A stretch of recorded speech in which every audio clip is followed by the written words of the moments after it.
So to begin with, मैं आपके साथ एक इंसिडेंट शेयर करना चाहूंगी. Recently, not that recently, but just before the lockdown, college में प्लेसमेंट्स चल रहे थे. So there was a kid around, एक बच्चा था एंड जॉब इंटरव्यू के लिए गया. तो उसको वहां पर पूछा जाता है कि आपको क्या लगता है, चांद ज्यादा दूर है या तमिलनाडु? तो बच्चा जवाब देता है, सर तमिलनाडु ज्यादा दूर है. तो उसे पूछते हैं वो क्यों भला? तो कहता है कि सर चांद तो मैं अपने घर से रोज देख सकता हूँ, पर तमिलनाडु मुझे नजर नहीं आता. तो कहने का पर्पज ये है, आई नो आप सब जानते हैं कि चांद बहुत दूर है rather than Tamil Nadu. But the thing is, जब बात आती है खुद को जानने की, सेल्फ अवेयरनेस की, तो हमारा जो परसेप्शन है वो उस बच्चे की तरह ही डिस्टॉर्टेड है. हम सिर्फ उतना जान पाते हैं जितना हम अपनी आंखों से देख सकते हैं, जो कि सच्चाई से कोसों दूर रह जाता है.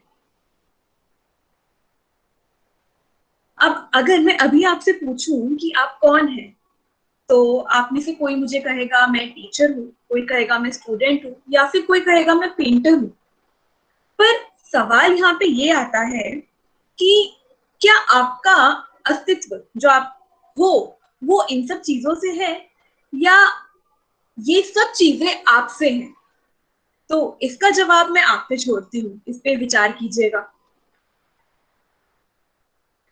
Now the question arises here, हम लोग आज खुद को जानने की बात कर ही क्यों रहे हैं? Like why are we discussing here कि हम कौन है या सेल्फ क्या होता है? सो जैसे कि हम सब जानते हैं, कोविड-19 और कोरोना, इस पर्टिकुलर इस टाइम में हम सबके जो मेंटल हेल्थ इश्यूज हैं वो सरफेस पे आ गए हैं. पहले भी होते थे, एंजाइटी, स्ट्रेस, डिप्रेशन, पहले भी हम तनाव महसूस करते थे. पर कहीं ना कहीं हम कोई शॉर्टकट ढूंढ लेते थे या कोई एस्केप, और किसी ना किसी काम में खुद को बिजी या इन्वॉल्व करके अपनी चीजों से भाग जाते थे. पर इस कोरोना के दौर में, क्योंकि लॉकडाउन हुआ, हम सबको घर में रहना पड़ा, हमारा एस्केप जोन, बचने का जोन थोड़ा कम हो गया. तो हमारे जितने भी इश्यूज थे, एंजाइटी, स्ट्रेस, तनाव, सब ऊपर आ गए. सब हमें हमें सबका सामना करना पड़ा. तो इसलिए हम आज बात करेंगे सेल्फ को जानने की. जैसे कि जब हम बीमार पड़ते हैं, हमें फीवर होता है, तो हम डॉक्टर के पास जाते हैं. डॉक्टर अक्सर हमें बीमारी का इलाज बताते हैं, हमें बीमारी बताते हैं सबसे पहले, और फिर उसका इलाज बताते हैं कि आपको टाइफाइड का फीवर है या मलेरिया का फीवर है. अकॉर्डिंगली आपको मेडिसिन देते हैं. और अगर आप फिर भी ठीक नहीं होते हो तो पता चलता है, वो कहते हैं कि आपका इम्यून सिस्टम बहुत लो है. तो आप फिर अपने इम्यून सिस्टम पे काम करते हैं, यानी कि अपनी बीमारी की जड़ पे काम करते हैं. सिमिलरली, जब हम बात कर रहे हैं हमारी मेंटल हेल्थ की, स्ट्रेस की, एंजाइटी की, तो ये सब सिर्फ एक सिम्टम्स की तरह है. पर सिर्फ सिम्टम्स पे काम करने से क्या हमारी बीमारी चली जाएगी? इट इज नॉट दैट हम बीमार हैं, बट इसका रेलेवेंस उतना ही है जितना हमारे फिजिकल हेल्थ का है. तो मेंटल हेल्थ इश्यूज को डील करने के लिए भी हमें उस प्रॉब्लम की जड़ तक जाना होगा. हमें उसकी रूट कॉज को अच्छी तरह समझना होगा, पहचानना होगा, तभी हम उसे जड़ से हटा पाएंगे, मिटा पाएंगे. तो खुद को जानने की खोज में हम पहला कदम आगे बढ़ाते हैं, और सबसे पहले हम कोशिश करेंगे अपने ही कोर इश्यूज को समझने की. अभी फिलहाल इस दौर में हम सब कहीं ना किसी इश्यू से जूझ रहे होंगे. तो बात करते हैं कोर इश्यूज की. सबसे पहला कोर इशू आता है अनसर्टेनिटी ऑफ लाइफ, यानी कि अनिश्चितता, जो कि हमारी लाइफ में हमेशा बनी रहती है. हम अक्सर परेशान रहते हैं कि आगे क्या होने वाला है. जैसे अगर आप स्टूडेंट हैं तो आप अपने एग्जाम्स को लेके परेशान है, अपने फ्यूचर को लेके परेशान है. कोई प्रोफेशनल है तो वो अपनी जॉब को लेके परेशान है, कोई अपनी मैरिज को लेके परेशान है. तो सबकी लाइफ में वो अनसर्टेनिटी को लेकर फियर हमेशा मेंटेन रहता है. So this is one of the broader domain. दूसरी परेशानी जो हम महसूस करते हैं वो होता है अक्सर हमारे रिलेशनशिप इश्यूज.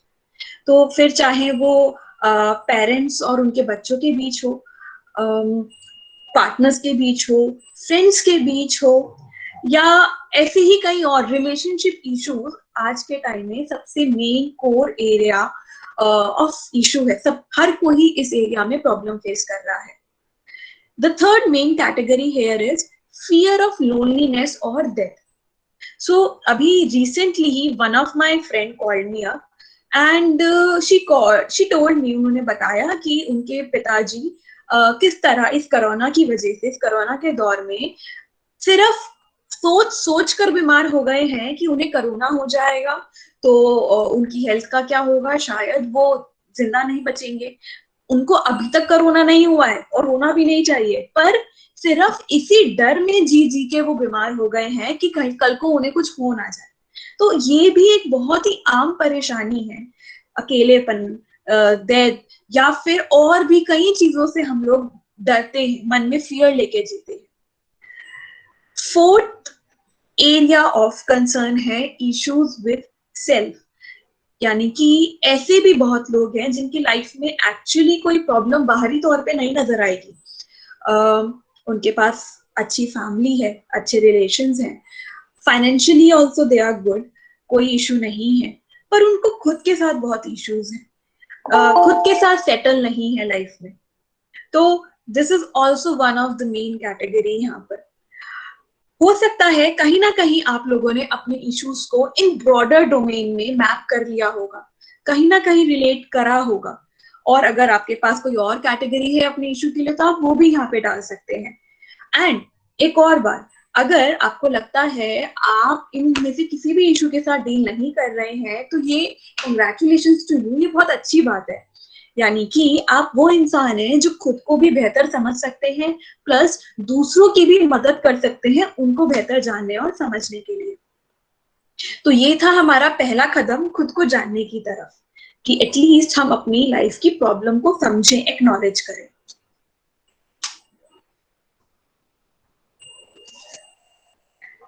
अब मैं आपका ध्यान लेके चलती हूँ महाभारत की उस गाथा की तरफ, जिसके बारे में आप शायद सब लोग कहीं ना कहीं थोड़ा बहुत जानते होंगे, जिसकी भूमि पर भगवत गीता की रचना की गई थी। तो उस समय की बात है जब वहां पे युद्ध के मैदान में एक तरफ अर्जुन खड़े थे श्री कृष्ण जी के साथ, और दूसरी ही तरफ मैदान में कौरव की सेना थी, कौरवों की सेना थी। उस वक्त युद्ध के मैदान में अपने दूसरी तरफ जब अर्जुन अपने ही सगे संबंधियों को खड़ा पाते हैं तो उनकी दशा बहुत ही खराब होती है। वो कहते हैं कि मेरे हाथ से गांडीव छूटा जा रहा है, मैं परेशान हो रहा हूं, मैं कंफ्यूज्ड हूँ। वो निराश होते हैं, एंशियस, नर्वसनेस, सेल्फ पिटी, शरीर कांपने लगता है, रेस्टलेसनेस, नेगेटिविटी, बहुत सारे नेगेटिव थॉट्स उनके मन में आते हैं। तो ऐसी दशा होती है अर्जुन की। पर अर्जुन की तरह अक्सर हम लोगों ने भी कहीं ना कहीं, कभी ना कभी ऐसा महसूस किया होगा या फिर करते ही हैं। पर अगर हम उस युद्ध की बात कर रहे थे तो अर्जुन की दूसरी तरफ उसके अपने लोग खड़े थे, इसलिए वो इतना परेशान था। पर हमारी लाइफ की बैटल में आपको क्या लगता है, हमारी दूसरी तरफ कौन खड़ा है? हम खुद खड़े हैं मैम। आप खुद खड़े हैं, राइट। और if someone wants to share something, आपको क्या लगता है हमारे दूसरी तरफ कौन है अगर हम भी ऐसी सिचुएशन? मैम हमारी प्रॉब्लम्स खड़ी हैं हमारी दूसरी तरफ। जी, हमारी अपनी प्रॉब्लम्स खड़ी है। ठीक है, ठीक है, ठीक है। तो आगे बढ़ते हैं। आपने कहा हमारी अपनी प्रॉब्लम्स खड़ी हैं, एक ने बोला हम खुद खड़े हैं, तो काफी क्लोज है हम लोग। तो बेसिकली हमारे बैटल ऑफ लाइफ में हमारी ही दूसरी तरफ हमारा अपना मन खड़ा है। तो जो प्रॉब्लम्स की हम बात कर रहे हैं, लाइफ की जो प्रॉब्लम्स खड़ी हैं या जो हम खुद की बात कर रहे हैं, वहां पे थोड़ा सा करेक्शन है। हमारा मन है वहां पर, हमारे मन से उपजी थॉट प्रोसेस है, मन में उठते विचार हैं जो खड़े हैं हमारी तरफ। ठीक है, तो अनकंट्रोल्ड मन यानी कि अनियंत्रित मन हमारे सभी कष्टों का मूल कारण है, यानी कि uncontrolled mind is the root cause of all our sufferings. पर मन को बेहतर समझने के लिए हम और आगे बढ़ते हैं। भगवत गीता में ही एक चैरियट मॉडल दिया गया है। तो उसमें अगर आप ध्यान से देखें तो ये जो चैरियट यानी कि ये जो रथ है, ये हमारी बॉडी यानी कि शरीर के समान है। इस रथ में सवार जो यात्री है यानी कि जो पैसेंजर है वो हम खुद हैं, यानी कि सेल्फ, जिसकी हम बात कर रहे हैं। इस रथ का जो सारथी है यानी कि जो ड्राइवर है इस चैरियट का, वो है हमारे बुद्धि यानी कि इंटेलेक्ट, जिसे हम विवेक भी कह सकते हैं। आप यहाँ पे ये 5 घोड़े देख रहे हैं, दे रिप्रेजेंट आवर 5 सेंसेस,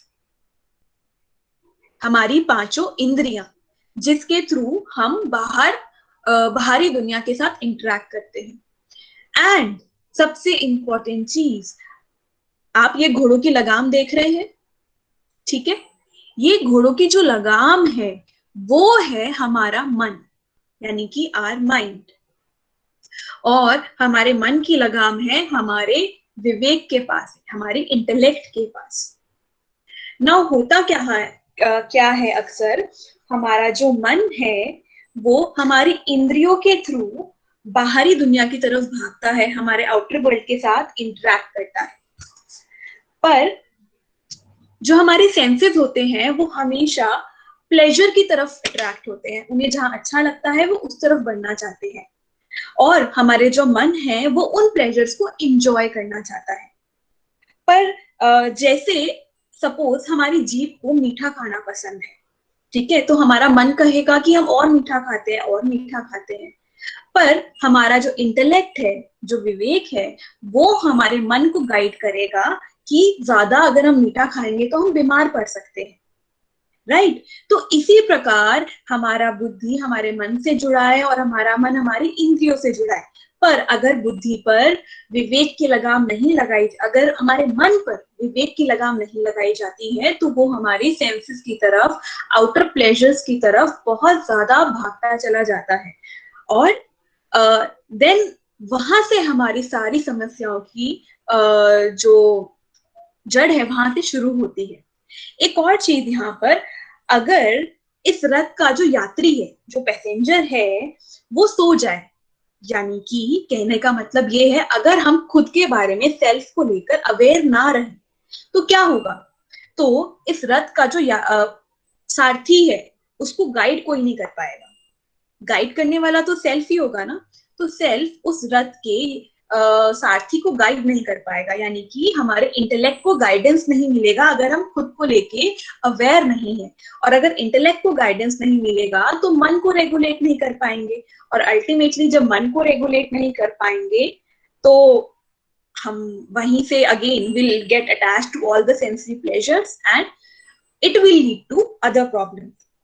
तो अब ये तो बात हुई किताबों की। हो सकता है आप में से बहुत लोगों ने ये बात पहले भी सुनी हो, पढ़ी हो कहीं ना कहीं, पर इन चीजों को सिर्फ मान लेना काफी नहीं है, हमें चीजों को जानना चाहिए।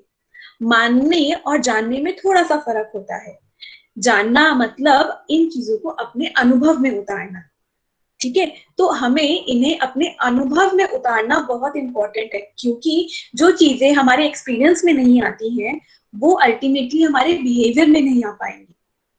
तो इस बात को अनुभव में उतारने के लिए रेदर देन हम सिर्फ माने, जानने की कोशिश करते हैं। उसके लिए मुझे आप सबका कॉपरेशन चाहिए। आप सब लोग जहां भी हैं, जिस भी पोजीशन में हैं, थोड़ा कंफर्टेबल होके बैठ जाइए। बस अपनी जो कमर है, अपनी बैक बोन को स्ट्रेट रखिएगा, अपनी गर्दन और अपने सर को स्ट्रेट रखिएगा। सो आर यू रेडी? छोटी सी एक्टिविटी हम लोग करेंगे।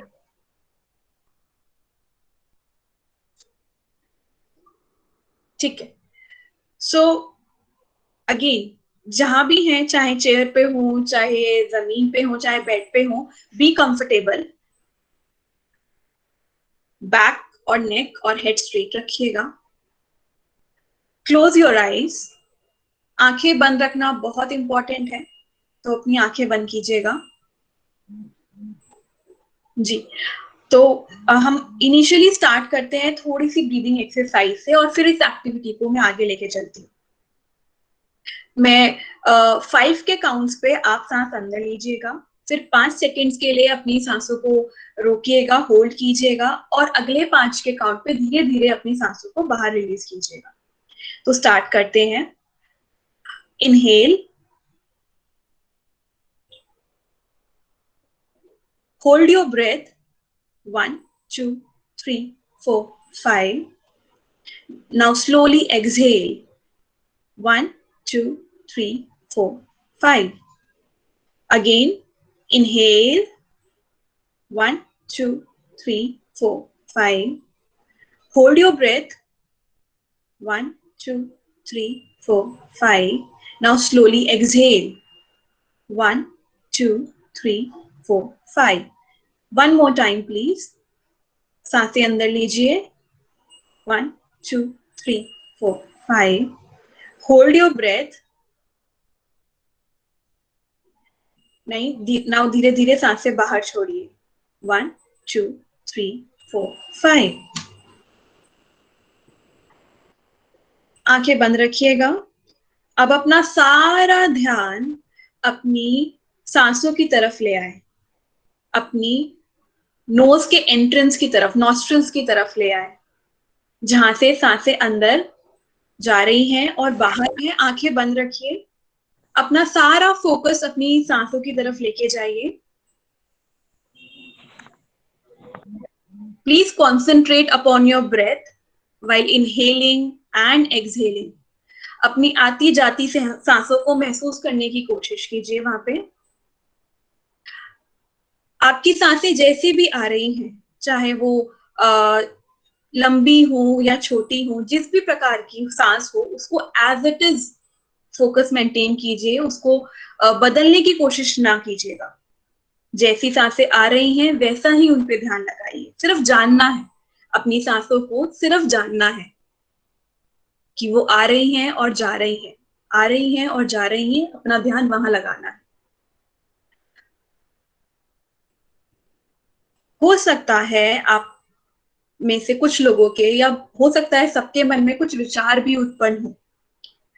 तो जब भी आपके मन में कोई विचार उत्पन्न हो, तो आप अपने विचारों को भी सिर्फ देखिएगा। Just observe your thoughts. जैसे कि आप किसी थिएटर में जाते हैं और बैक सीट पर बैठकर आराम से मूवी देखते हैं, बिल्कुल उसी तरह अगर आपके मन में कोई भी, कैसे भी, किसी भी प्रकार के विचार उत्पन्न हो रहे हैं, तो सिर्फ अपने विचारों को ऑब्जर्व कीजिए, उनके साथ इन्वॉल्व मत होइएगा। Just observe your thoughts.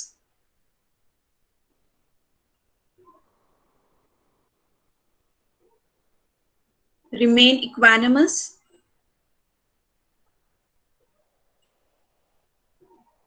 कोई लाइक डिसलाइक मत जोड़िएगा अपने विचारों के साथ। सिर्फ समता का भाव रखते हुए उन्हें ऑब्जर्व कीजिएगा, देखिएगा।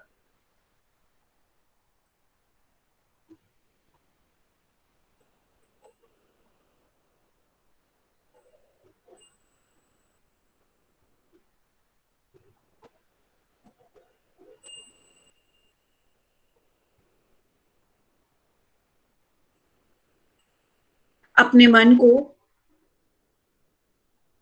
वापस से अपनी सांसों की तरफ ले आए। Bring your focus and attention back to your breath. आती जाती सांसों को महसूस कीजिए।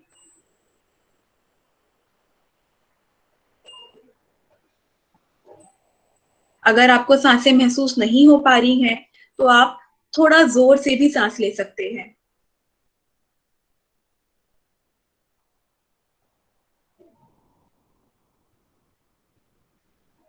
पर जैसी भी सांस आ रही है, उसको वैसे ही ऑब्जर्व कीजिए।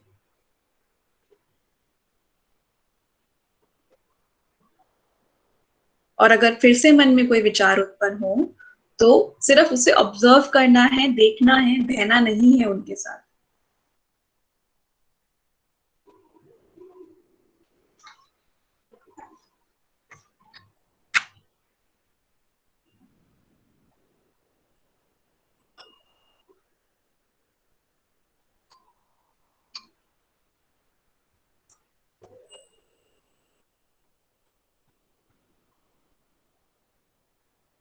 Keep witnessing your own breath.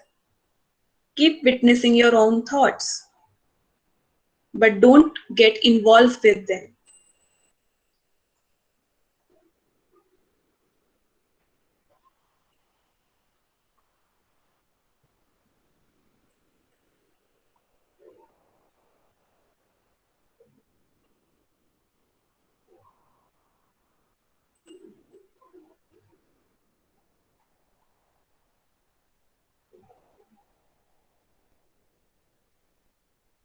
अब धीरे धीरे अपनी आंखें खोल सकते हैं।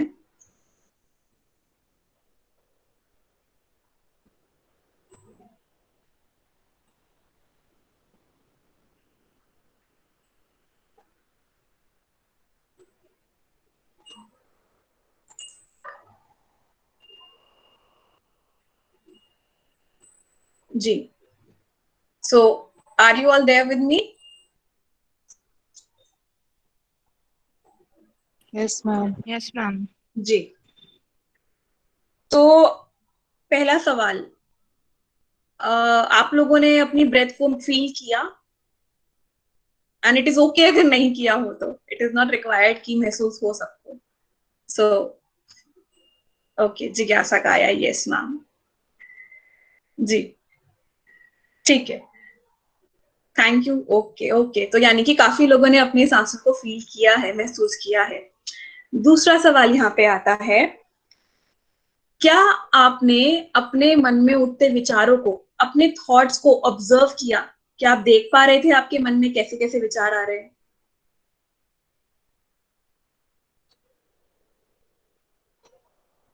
और हो सकता है किसी के मन में विचार ना भी आए हो।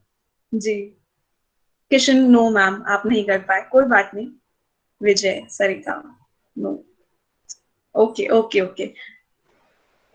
जिज्ञासा was thinking what to think. Nice, but that is good जिज्ञासा कि आप ये भी ऑब्जर्व कर पाए कि आप क्या सोच रहे हो। That means you are observing your thoughts. Aanchal को थॉट्स नहीं आए। Okay great. तो अब बात ये है यहाँ पर सोचने की, अगर हम अपने विचारों को देख पा रहे थे, जी, तो अगर हम अपने विचारों को देख पा रहे थे तो क्या वो विचार हम खुद हैं? सेकंड चीज, अगर हम अपने मन को खुद डायरेक्शन दे रहे थे कि कभी मन को बोल रहे हैं सांसों की तरफ जाओ, कभी मन को कह रहे हैं विचारों को देखो, तो क्या वो मन हम खुद हैं? स्टार्टिंग में जब हम बात कर रहे थे तो मुझे किसी ने कहा था हमारी दूसरी तरफ हम खुद खड़े हैं। हम यहीं पे थोड़ी सी मिस्टेक कर देते हैं। हम अक्सर अपने मन को और अपने विचारों को खुद के साथ आइडेंटिफाई करने लगते हैं। So that is the basic problem, हमें यही यहाँ पे समझना था। और ये एक्टिविटी इसलिए कराई गई थी ताकि आपके एक्सपीरियंस में आए। ये अगर आप समझे भी नहीं है ना, तभी भी ये कहीं ना कहीं आपके माइंड में वायरिंग हो चुकी है इस चीज की, आपके एक्सपीरियंस में आया है कि आप, आपका मन या आप, आपके विचार नहीं है। Self is separate from self, sorry, mind is separate from self. यहां पर आते हैं। तो जो हमने एक्सपीरियंस किया उसका नतीजा ये था that mind is separate from self, यानी कि मैं, मेरा मन नहीं हूं। तो सबसे इंपॉर्टेंट चीज हमने यहाँ पे ये जानी, ठीक है, मैं, मेरा मन नहीं हूं। और एक और चीज जो इस मेडिटेशन, इस एक्टिविटी में आपके फायदे में रही होगी, कुछ सेकंड्स के लिए ही सही, फॉर वेरी फ्यू सेकेंड्स आपका जो मन था वो आपके कंट्रोल में था, because you were guiding your mind कि उसको कब आपकी सांसों की तरफ जाना है, कब आपके थॉट्स की तरफ जाना है। तो this was the very evident benefit which you got. और जो एक्टिविटी अभी हम लोगों ने परफॉर्म करी उसको हम कहते हैं आनापान मेडिटेशन, ठीक है। और इसको अगर इट इज साइंटिफिकली प्रूवन, आप चाहे तो गूगल कर सकते हैं, regular practicing it for 10 to 15 minutes twice a day, it can give you like enormous benefits and changes. अगर आप इसको एक हफ्ते भी प्रैक्टिस करके देखेंगे तो you could see the differences. So it has lot of scientifically proven benefits. आपके concentration system, immune system, memory, self confidence, decision making ability, आपका एफिशिएंसी बढ़ेगी, control over mind and most important awareness of self and others. Plus जितने भी negative thoughts आते हैं हमारे, fear, tension, nervousness, stress, anxiety, depression, restlessness, confusion, it decreases all that. Okay, इसके links मैं आपको भेज दूंगी आफ्टर दिस वेबिनार। तो अब वापस लौटते हैं आपके कोर इश्यूज की तरफ, जो हमने स्टार्टिंग में डिस्कस किए थे। हम सबके कुछ कोर इश्यूज हैं, और क्योंकि अब आप सब एक्सपीरियंस कर चुके हैं कि आपका मन नहीं है, तो अब अपने कोर इश्यूज को शायद आप एक डिफरेंट परसेप्शन के साथ देख पाए। आपके जितने भी कोर इश्यूज हैं, या इंक्लूडिंग मी, मैं भी इसी का हिस्सा हूं, तो हम सबके कोर इश्यूज हमारे ही मन से रिलेटेड है, उसी में उठते विचारों से रिलेटेड है। जैसे कि हम बात कर रहे थे अनसर्टेनिटी ऑफ लाइफ की, तो अनसर्टेनिटी ऑफ लाइफ यानी कि जो लाइफ में अनिश्चितता बनी रहती है, तो इसका एक मेजर कारण होता है हमारा प्रेजेंट में ना रहना। हम या तो पास्ट में रहते हैं या फ्यूचर में रहते हैं। हमारे माइंड के पास, ब्रेन के पास दो स्पेशल पार्ट्स होती हैं, एक मेमोरी, एक इमेजिनेशन। होती तो ये हमारी स्पेशल पार्ट्स हैं, पर हम अक्सर इसका मिसयूज करते हैं। तो हम अपनी इमेजिनेशन को यूज करते हैं फ्यूचर में जीने के लिए, और मेमोरी को यूज करते हैं पास्ट में जीने के लिए, और इस चक्कर में हम अपना प्रेजेंट अक्सर मिस कर जाते हैं, और इसलिए हमारा जो अनसर्टेनिटी को लेके एंजाइटी होता है वो और ज्यादा बढ़ जाता है। दूसरा था relationship issues. Although relationship issues के बहुत सारे रीजन हो सकते हैं, लेकिन एक इम्पॉर्टेंट जो रीजन यहाँ पर है वो है लाइक और डिसलाइक। इसको हिंदी में हम बोलते हैं राग और द्वेष, जो अक्सर हमारे मन में आते जाते रहते हैं। ये कैसे होता है? ये ऐसे होता है जैसे अभी आपके साथ कोई बहुत प्यार से बात करता है तो आपको अच्छा लगा, अगले ही पल आपसे किसी ने गुस्से में बात करी तो आपको बुरा लगा। आपने अच्छी बात को लाइक किया, किसी ने गुस्सा किया तो आपने उसे डिसलाइक किया।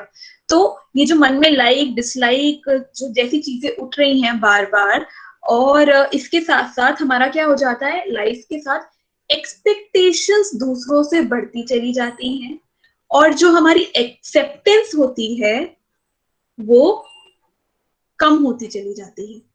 सो ये एक बहुत बड़ा मेन रीजन होता है हमारे मन में ये जो राग और द्वेष उत्पन्न हो रहे हैं किसी भी रिलेशनशिप इश्यूज से। देन फियर ऑफ लोनलीनेस या डेथ, या फिर किसी भी और चीज का फियर जब हमारे मन में आता है, उसका एक जो मेन रीजन रहता है वो होता है अटैचमेंट, यानी कि मोह। किसी भी चीज से जब हम मोह कर बैठते हैं, अटैचमेंट हो जाता है, तब उस चीज को खोने का भी डर रहता है, फिर चाहे वो हमारी लाइफ ही क्यों ना हो। ठीक है। देन इश्यूज विद सेल्फ, यहाँ पर मन में जो सबसे पहला विकार जो हम कह सकते हैं उत्पन्न होता है वो होता है ईगो।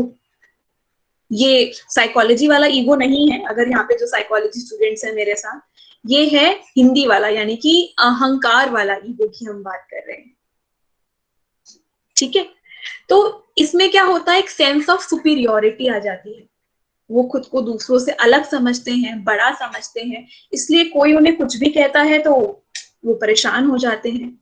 एक और परेशानी आती है सुपीरियोरिटी के बिल्कुल उलट, सेंस ऑफ इंफीरियोरिटी।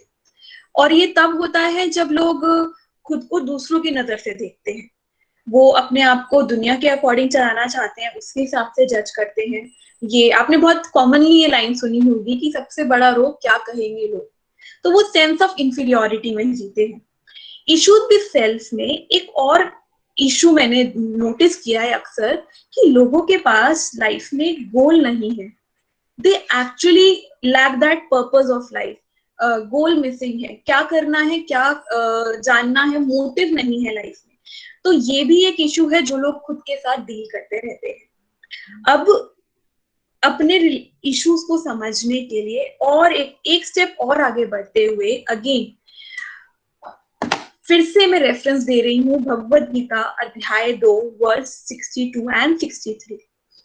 यहाँ पर आपको बताया गया है कैसे हमारी लाइफ की सारी परेशानियां हमारे मन से शुरू हो रही हैं।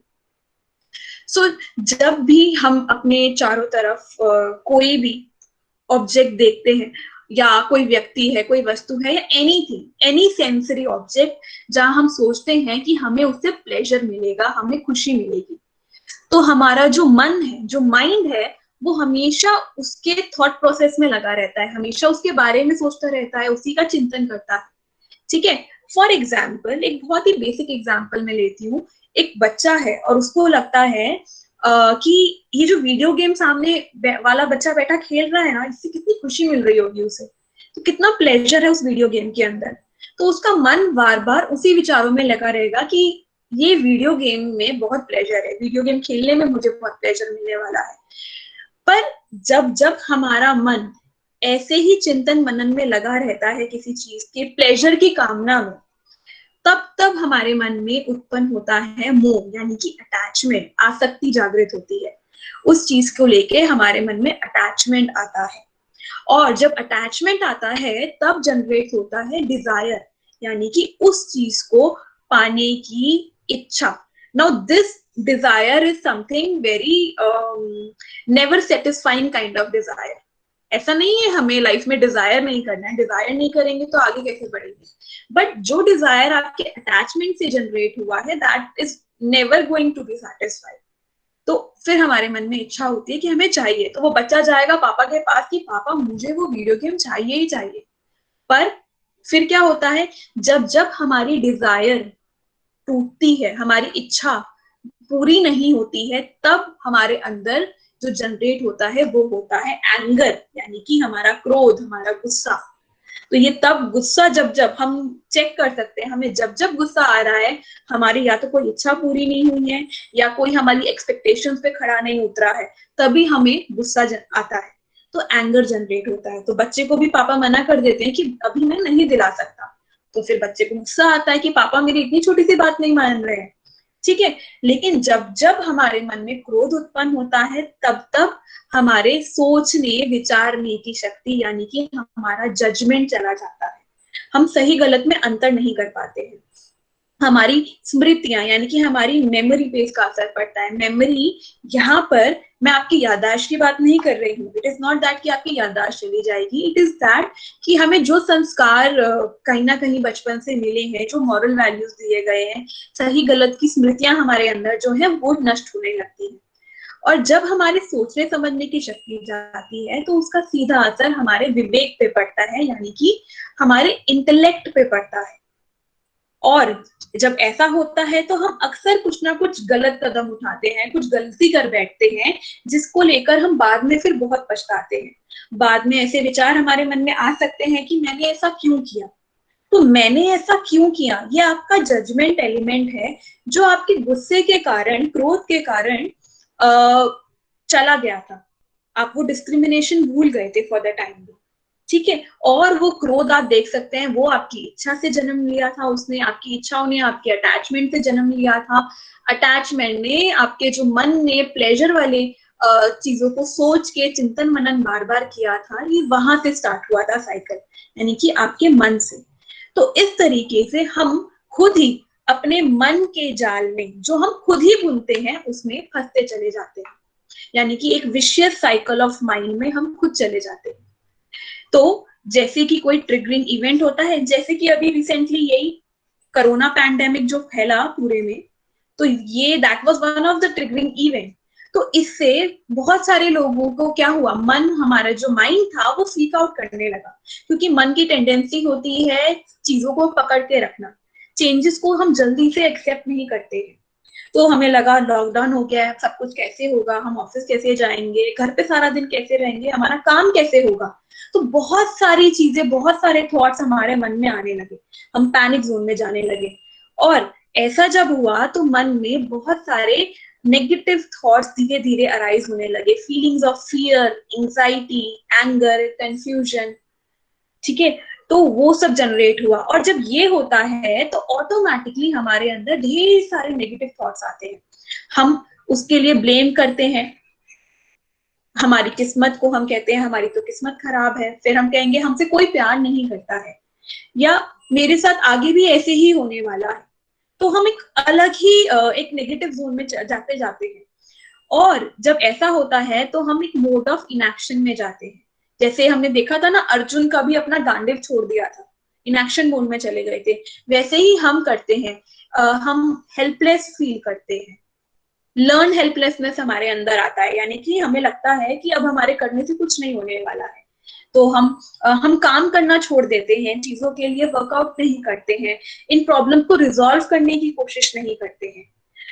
और जब जब हम इनएक्शन मोड में जाते हैं और उसके बाद फिर से ही हमारे इनएक्शन की वजह से हो सकता है और इवेंट्स क्रिएट हो जाए, क्योंकि इस सिचुएशन में हो सकता है आपने जो रिक्वायर्ड था, जो हम शांत मन से घर बैठकर जो हम पॉजिटिव काम कर सकते थे, वो हमने ना की हो। और फिर आपको पता चलता है, अच्छा एक फोन कॉल आता है कि आपके पास आपकी जॉब भी नहीं है अभी। तो आप क्या कहोगे? मैंने तो पहले ही सोच लिया था, मैंने तो पहले ही कहा था कि मेरी किस्मत खराब है और मेरे साथ ऐसा ही होने वाला है। तो हम क्या कर रहे हैं, अपनी ही परेशानियों को खुद बार बार रीइंफोर्स कर रहे हैं। इससे हमारे नेगेटिव थॉट्स और ज्यादा बढ़ते चले जाते हैं। तो ये हमारे अगेन माइंड का खुद का ही बुना हुआ जाल होता है। पर अगर प्रॉब्लम है तो सोल्यूशन भी होगा। तो सोल्यूशन के लिए हमें 2 गोल्डन रूल्स फॉलो करने होते हैं यहाँ पे। पहला है लॉ ऑफ इनपरमानेंस, यानी कि अनित्यता का सिद्धांत। जैसे कि हम सब जानते हैं कि एक चेंज ऐसी चीज है जो दुनिया में हमेशा रहती है। बदलाव पल पल हमारे नेचर में, प्रकृति में होता रहता है। अगर हम खुद की भी बात करें तो जैसे हम बचपन में दिखते थे आज वैसे नहीं दिखते। अगर आज से 10-15 साल बाद की मैं बात करूं, तब आप जैसे आज दिखते हो तो वैसे भी नहीं दिखोगे। ठीक है? तो जो बदलाव हमारी प्रकृति में होता रहता है, उससे हमारी जिंदगी अछूती कैसे रह सकती है? तो वैसे ही हमारी जिंदगी में भी पल पल कुछ ना कुछ बदलाव आते हैं। पर इसको हमें पहले एक्सेप्ट करना होगा, समझना होगा और फिर चीजों पे काम करना होगा। अगर हम रेजिस्ट करेंगे बदलाव को, एस्केप करेंगे, बचने और भागने की कोशिश करेंगे, तो अगेन हम इसी जाल में फंसे रह जाएंगे। दूसरा गोल्डन रूल है see things as they are, यानी कि चीजें जैसी हैं उनको वैसा देखो, बिना किसी मैनिपुलेशन के, अपने विचारों को उसमें लाइक डिसलाइक्स को ऐड किए बिना। तो एक छोटी सी स्टोरी जो मैं शेयर करना चाहूंगी। एक साधु थे जो पहाड़ों पे गए थे साधना करने के लिए। साधना करके जब वो वापस लौटे तो उनसे पूछा जाता है कि बाबा, आपने इतनी कड़ी साधना करी और तो आपने क्या ज्ञान अर्जित करा? तो वो कहते हैं कि मैंने ये जाना कि मेरी ना आईब्रोज जो हैं वो हॉरिजॉन्टल है और मेरी नाक जो है वो वर्टिकल है। तो कहने का मतलब ये है यहाँ पर कि चीजों को जैसी हैं वैसी देखिए। जो सच है उसको एज इट इज हमें देखना है। अगर हम मन में इम्प्योरिटीज और ये थॉट्स, इधर उधर के एंगर, फियर, ये सब जब हम अर्जित करते जाते हैं, अटैचमेंट और ग्रीड, डिजायर, जब मन इनसे भर जाता है तो हम चीजों को एज इट इज नहीं देख पाते हैं। एंड एक और सबसे इंपॉर्टेंट चीज जो यहाँ पर है वो है एक्शन। यहाँ पे इनएक्शन आ गया था ना, तो एक और चीज है एक्शन। हमें कर्म करना बहुत ही जरूरी है। अगर हम मोड ऑफ इनएक्शन में जाते हैं तो हम कभी इन चीजों को रिजॉल्व नहीं कर पाएंगे। तो लेकिन एक्शन विद अवेयरनेस, सिर्फ एक्ट नहीं करना है, अवेयरनेस के साथ, विजडम के साथ, चीजों को जानते हुए हमें एक्ट करना है। तो in case of any mental health issue आप फेस करते हैं या आपके इर्द गिर्द कोई भी फेस करता है, तो हमें उसे इग्नोर नहीं करना है, सप्रेस नहीं करना है। कोई भी अगर तनाव में है तो हमें उस बात को छोटा नहीं समझना है। हमें उसके रिजॉल्व करने के लिए उसके लिए एक्शंस लेने होंगे। आप बात कर सकते हैं, घर में पेरेंट्स से बात कीजिए, दोस्तों से बात कीजिए, टीचर्स से बात कीजिए, और अगर फिर भी नहीं काम चलता है तो आप काउंसलर्स को अप्रोच कीजिए। पर बात करना, उन चीजों को लेके एक्शन में आना बहुत ही इंपॉर्टेंट है, क्योंकि जितनी जरूरी हमारी फिजिकल हेल्थ है उतनी ही जरूरी हमारी मेंटल हेल्थ है। And finally I would like to give you one happiness mantra, that is मनन। इंग्लिश में मनन का मतलब होता है टू इंट्रोस्पेक्ट। तो meditate regularly, as I said, जैसे एक्सरसाइज जरूरी है फिजिकल हेल्थ के लिए, वैसे ही मेडिटेशन जरूरी है मेंटल हेल्थ के लिए. A for awareness. So always be aware of your own thoughts. कब क्या विचार मन में चल रहे हैं उनको लेके अवेयर होना है, हमें उनके साथ बहना नहीं. Third is no resistance to change. जब भी कोई बदलाव आता है सामने से, हमें उससे बचना नहीं है, रेजिस्ट नहीं करना है, उसे जानना है, उसे समझना है, एक्सेप्ट करना है चीजों को एज दे आर, जैसी वो हैं उनको वैसा ही देखते हुए जानते हुए एक्सेप्ट करना है. एंड देन फिर एक्ट करना है विद अवेयरनेस, विद विजडम, उन पर काम करना है. And finally never ever give up on yourself. कभी भी गिव अप नहीं करना है. This life is very very beautiful. हम सबके पास कोई ना कोई पर्पस है लाइफ के लिए. We have to fulfil that purpose of life and we should never ever give up. So this was all from my side for today's. So keep sprinkling smiles. खुश रहें, मनन करते रहें और स्प्रेड पॉजिटिविटी एवरीवेयर. अब with this I would like to end up here. अगर आपके कोई सवाल जवाब है तो आप मुझसे कर सकते हैं. एक तो आज जो भी बातें यहाँ हुई हैं, अच्छी लगी हो, बुरी लगी हो, जैसे भी लगी हो, जैसे मैंने कहा सी एज थिंग्स आर, तो बिल्कुल वैसा ही रिस्पॉन्स या फीडबैक जो भी हो आप मुझे कमेंट सेक्शन में दे सकते हैं. There was a question about goals.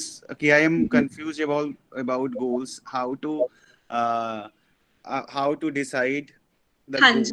And someone asked, but I remember that question. अगर गोल्स के बारे में आपका सवाल है तो मैं कह सकती हूँ, जब हम गोल्स के बारे में बात करते हैं, उसे फिगर आउट करने के बारे में बात करते हैं, तो अगेन एक्शन इज इम्पोर्टेंट.